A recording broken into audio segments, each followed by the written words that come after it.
ठीक है, हम लोग कल क्या पढ़े थे कि अयस्कों का शुद्धिकरण, अयस्क से धातु निकालने की प्रक्रिया का क्या क्या फ्लो चार्ट था, उसको स्टेप बाय स्टेप देखे थे। आज हम लोग उसका पहला थ्योरी पढ़ रहे हैं, सांद्रण विधि, यानी कि अयस्क, जो अयस्क है जो हम जमीन से निकाले हैं खनिज के रूप में, उससे उसको शुद्ध कैसे करते हैं। तो इसमें जो खनिज है, खनिज क्या होता है, वैसा धातु जो भूपर्वती पर पाया जाता है, ठीक है, उसको हम लोग खनिज कहते हैं। और अयस्क क्या होता है, वैसा खनिज जिससे शुद्ध धातु प्राप्त किया जाता है, उसको हम लोग अयस्क कहते हैं। जो खनिज है वो तुम्हारा अयस्क नहीं हो सकता, लेकिन जितना अयस्क है सब तुम्हारा खनिज हो सकता है। ठीक है, अब आगे हम लोग पढ़ रहे हैं कि अयस्क को हम लोग कैसे साफ सुथरा करेंगे, उसका शुद्धिकरण कैसे करेंगे।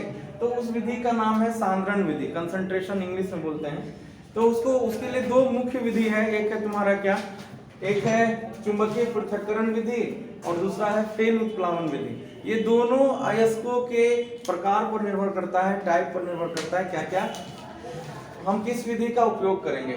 इसमें सांद्रण विधि हम किसको कहते हैं या सांद्रण किसे कहा जाता है कि अयस्क, जो अयस्क है उसको शुद्ध करने की प्रक्रिया सांद्रण कहलाती है। एग्जाम में दोनों इंपॉर्टेंट है, लेकिन फेन उत्प्लावन विधि अभी तक सबसे ज्यादा बार आया हुआ क्वेश्चन है। ठीक है, इसको इंग्लिश में फ्लोथ रोटेशन कहते हैं और चुंबकीय पृथक्करण को इंग्लिश में मैग्नेटिक सेपरेशन कहा जाता है। अब इसका नोट्स तुम लोगों को YouTube लिंक पे भी दिया हुआ है, या व्हाट्सएप ग्रुप या टेलीग्राम ग्रुप पर इसका नोट्स डाला गया है। हम यहाँ तुमको इसके बारे में समझा देंगे और जो भी नोट्स है तुम लोग वहां से आसानी से लिख लेना। ठीक है, कोई दिक्कत?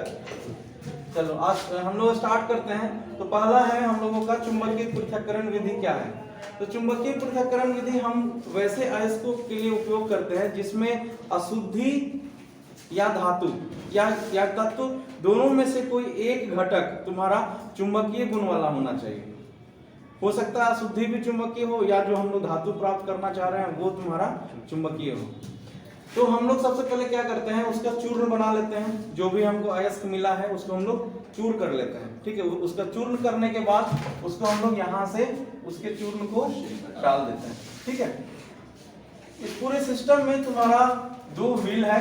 ठीक है, एक व्हील तुम्हारा, एक जो चक्र है या एक जो चक्का है ये तुम्हारा चुंबकीय गुण वाला होता है, और जो दूसरा चक्का है ये तुम्हारा अचुंबकीय गुण वाला होता है।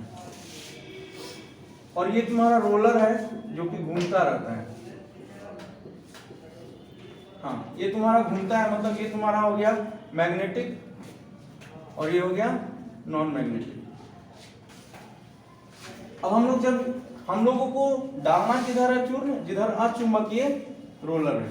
यहाँ पे हम जैसे डालते हैं, इस रोलर पर तुम्हारा जो अशुद्धि और अयस्क दोनों इस रोलर पर तुम्हारा आगे की तरफ बढ़ता है, और जैसे ही चुंबकीय रोलर पर पहुंचता है तो जिसमें चुंबकीय गुण है वो तुम्हारा नजदीक, इस नजदीक वाले बर्तन में या पात्र में तुमको मिल जाएगा। और जो अशुद्धि है, अगर मान लो अशुद्धि तुम्हारा चुंबकीय नहीं है तो तुमको दूर फेंका जाएगा।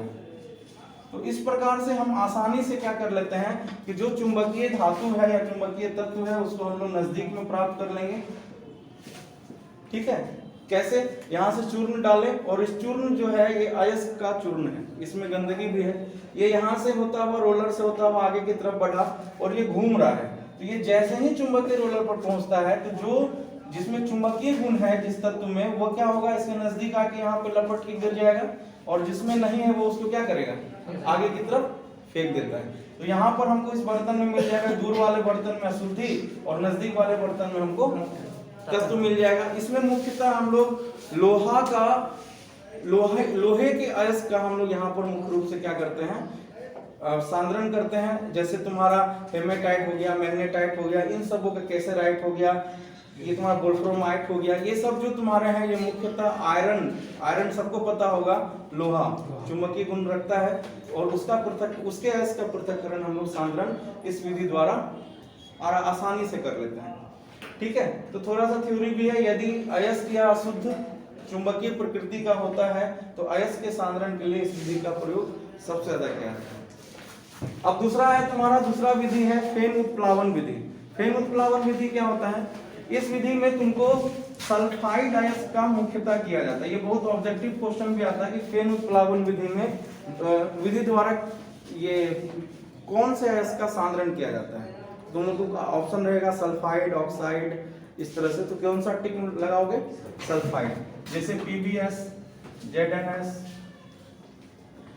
CuFeS2, हमारा कॉपर पायराइट, ये हो गया कॉपर का, लेड का, जिंक का। ठीक है, तो ये जो अयस्क हैं इनका मुख्यतः जो अयस्क का सांद्रण किया जाता है उसको साफ सुथरा शुद्धिकरण किया जाता है किस विधि द्वारा? फेन उत्प्लावन विधि। इंग्लिश में बोलते हैं फ्रोथ प्रोटेक्शन। फ्रोथ मतलब होता है झाग। क्या होता है? झाग। तो इसका सिस्टम क्या है समझ लेते हैं। हम लोग एक टैंक लेते हैं, ठीक है, उस टैंक में एक संपीड़ित हवा आने का मार्ग है, यहाँ पर रास्ता रहता है। एक हम लोग इधर से पॉइंट ऑल डालते हैं कि जो कि मिलने के बाद झाग उत्पन्न करेगा। हम लोग वहां पे से हाथ से नहीं मिलाते हैं, वहां पे किसके द्वारा मिलाया जाता है? हवा के द्वारा। उस जैसे ही हवा इस टैंक में पड़ता है तो पूरा का पूरा मिश्रण क्या होता है? मिलने लगता है। अब आगे क्या होगा देखते हैं। इसमें तुम्हारा ये इस टैंक में और नीचे दो भाग है। एक भाग में अशुद्धि को रखने के लिए होता है और एक में अयस्क का पानी के साथ मिश्रण होता है। तो इसमें हम लोग करते क्या है कि सबसे पहले जो भी अयस्क है सल्फाइड अयस्क, उसका हम लोग क्या करते हैं? चूर्ण बना लेते हैं। चूर्ण बना के उसको पानी के साथ मिला देते हैं और इस टैंक में डाल देते हैं। ठीक है, उसके बाद हम लोग उसमें यहाँ पे डालते हैं पाइन ऑयल, जैतून का तेल डाल सकते हो या तुम जैतनेट भी डाल सकते हो। ये डाल के हम लोग क्या करते हैं? गर्म हवा को, गर्म संपीड़ित हवा को उस टैंक में डालते हैं बहुत तेजी से। तो उसके कारण क्या होता है? पूरा का पूरा, इमेजिन करो, पूरा का पूरा क्या होता है? टैंक उथल पुथल हो जाता है, मिलने लगता है, जिससे क्या उत्पन्न होता है? झाग। इस झाग उत्पन्न करने के लिए पाइन ऑयल का उपयोग किया जाता है। ये जो झाग उत्पन्न होता है, इस झाग में जो तुम्हारा अयस्क है वो अशुद्धि से हल्का होता है। तो वो क्या होता है? उस झाग के साथ यहाँ पर ऊपर आ जाएगा। ये तुम्हारा अयस्क आ गया यहाँ। ठीक है, साफ सुथरा शुद्ध अयस्क हमको यहाँ मिल गया। और जितनी अशुद्धि है, क्योंकि अशुद्धि भारी होता है तो अशुद्धि ये नीचे आ जाएगा। यहाँ तल में हमको अशुद्धि अलग कर लेंगे और जो शुद्ध अयस्क है उसको आसानी से अलग कर सकते हैं। तो सल्फाइड अयस्क का सांद्रण मुख्यतः फेन उत्प्लावन विधि द्वारा किया जाता है, जिस कारण से ये थोड़ा सस्ता भी और आसानी से हो भी जाता है। तो अयस्क को सबसे पहले क्या करेंगे हम लोग? चूर्ण बनाकर जल के साथ मिश्रित किया जाता है, फिर उसमें पाइन ऑयल में मिलाकर इसमें डाल दिया जाता है। ठीक है, हम लोग ऊपर से गर्म हवा को संपीड़ित कर क्या करते हैं? प्रवाहित करते हैं, जिससे झाग उत्पन्न होता है और अयस्क हल्का होने के कारण झाग के साथ कहाँ जाता है? ऊपर आ जाता है। और जो अशुद्धि है भारी होने के कारण नीचे आ जाता है, जो कि आसानी से हम लोग उसको निकाल लेते हैं। ठीक है, अब हम लोग आगे पढ़ेंगे। इसके बाद जो अगला स्टेप है, अगला स्टेप तुम लोगों का आता है कि हम लोग उसको ऑक्साइड में कैसे परिवर्तन करते हैं। क्योंकि इसके बाद तुम लोग फ्लो चार्ट में देखो लिखा हुआ होगा कि पहले हम लोग उसको चूर्ण कर लिए, उसको क्रशिंग किए, फिर उसका सांद्रण किए। सांद्रण का मुख्य दो विधि होता है, हाथ से भी चुना जाता है कुछ कुछ।